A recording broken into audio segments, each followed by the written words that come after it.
Part 37 of Folk Trees Could Talk. It is amazing to me how fast the years flying by, but each week we are getting closer to the end of my romance suspense novel, Folk Trees Could Talk. Thank you so much for hanging in here with me. Whether you are reading along with me or tuning in each week to my video blogs or regular blogs, I sincerely appreciate you for visiting. Today we pick back up in Chapter 17, The Tyrant. When they had gotten the words out of their mouth, another nurse came to get them settled into their new suite. The Tylers had seen her around Glenview with other patients, but they had not met her or been helped by her. "Are you Mr. and Mrs. Tyler? I am Nurse Melba Applegate. I will be your nurse for the remainder of your stay. Mrs. Tyler, it appears that you will only be with us a few more weeks," Nurse Applegate concluded. "No, ma'am, I will not be the only one going," Helen answered. "When I leave, Mr. Tyler will be going home as well." "Oh, well, for right now, let's just get you settled back into your new room. It will be a great day whenever you both are home," Nurse Applegate said with a gentle smile. She seemed nice enough, however she wasn't Nurse Wanda. It was obvious that she never knew Henry and Helen. Thank God that Amelia stuck to her guns when it came to insisting that her parents stay together. She felt like because they would be together that they would definitely be stronger and more aware of what was going on. Amelia had become suspicious of even the nurses. She wondered which nurses on staff at Glenview were in cahoots with Mr. Hodges. Amelia surmised that if a patient was drugged and made to be quiet, that it probably made the nurses' jobs much easier. It registered Amelia that it is the nurses, after all, that must administrate the medications to the patients, whether knowingly or unknowingly.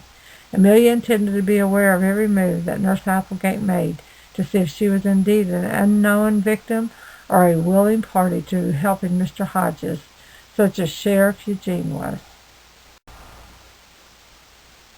Nurse Applegate led Amelia and her parents down a hallway that wasn't far from the main entrance of Glenview. This was important to Amelia, as she did not want her parents placed at the end of another dark and dreary corridor like the one that Mr. Hodges had led them down earlier. When they stopped 3 doors down into the hallway, Nurse Applegate turned to them and with a smile on her face stated, "Here we are, home sweet home until you can return to your own home." When Henry and Helen walked in, they were pleasantly surprised. It was bright and beautiful and sunny. All of the decor was fresh and new, and their double bed looked like a regular bed.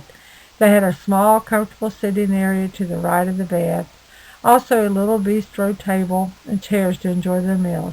It was the perfect little place for the both of them for the next few weeks of their stay in Glenview. They felt like it was indeed a nice, luxurious suite. Amelia, too, was very pleased, but then she thought again of the room where Mr. Hodges was going to place them. She truly realized how vengeful he really was. "Oh, it is beautiful, isn't it, Amelia?" Helen announced with a sweet smile.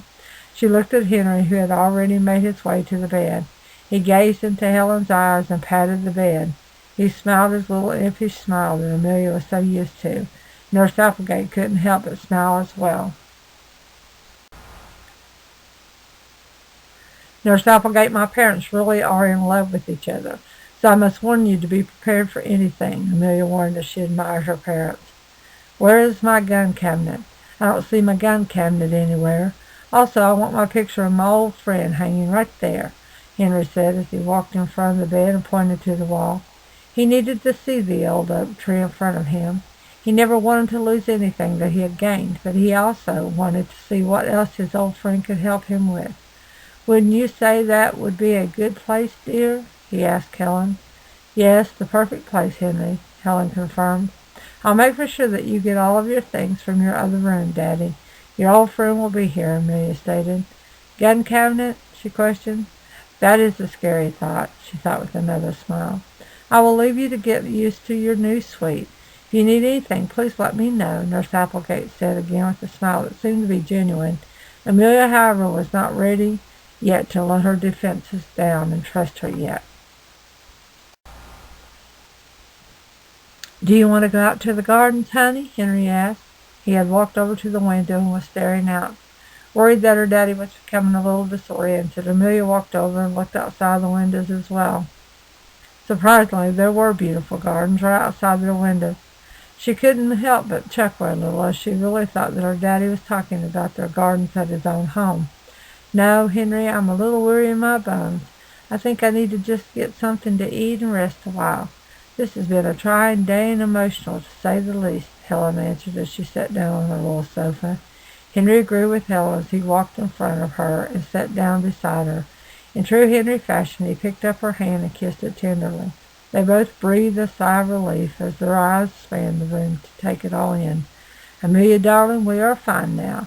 You need to go home and be with your family, Helen stated. Go on. We are tired and will probably take a nap. Go, get out of here, she continued to order.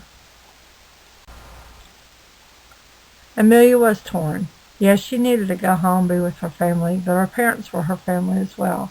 She never wanted them to become so comfortable in their new surroundings that they let their guard down. Mama, if I go home for a little while, please, just keep your guard up. Don't be fooled, even by Nurse Applegate. Do you understand me? Amelia whispered because she never wanted anyone to hear their conversation. I mean, do you not trust anyone, Mama? Right now, we do not know who is going along with Mr. Hodges. Be careful, Amelia continued to warn as she paced the floor. She then turned to her parents. If you need me for any reason, if Mr. Hodges dares says anything to you, call me immediately, Mama. Do you understand me? Call me. Do you have my number handy to where if you need me in an emergency situation that you can call me quickly? I hate that they do not put telephones in these rooms. They have one at the nurse's station. If you have to, Mama, just use your on-call button in case of an emergency. Yes, my dear, I know right where your number is, so go on. Get on out of here. We will be fine, Helen reassured. Amelia obeyed her mother and hugged them tightly.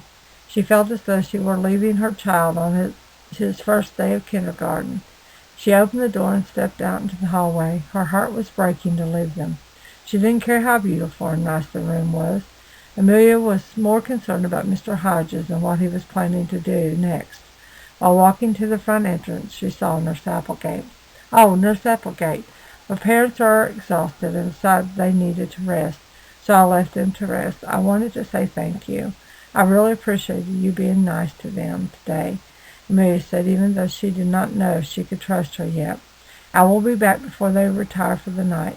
I just wanted to make for sure that you have all my information so that you could reach me if you needed me, Amelia continued. Nurse Applegate reached out her hand and squeezed Amelia's. She then looked over her shoulder and whispered, My father is in Glenview as well, Mrs. Steele. That is why I'm working here. Mr. Hodges, of course, does not know this. My father's last name is Wilson, of course, different than mine because I was married. I used to work over in Scioto County, but my father lived in Mason. I applied here about 6 months ago so that I could keep an eye out on him. You may not know this, but Mr. Hodges also has his hooks in the Scioto County nursing home. I would love to speak to you outside this place if possible, Nurse Applegate whispered. Totally shocked at what Nurse Applegate had told her, suddenly Amelia felt like she had another ally, like Nurse Wanda on the inside, to help watch after her parents. A huge burden seemed to roll off of Amelia's shoulders, but still she did not take her guard completely down.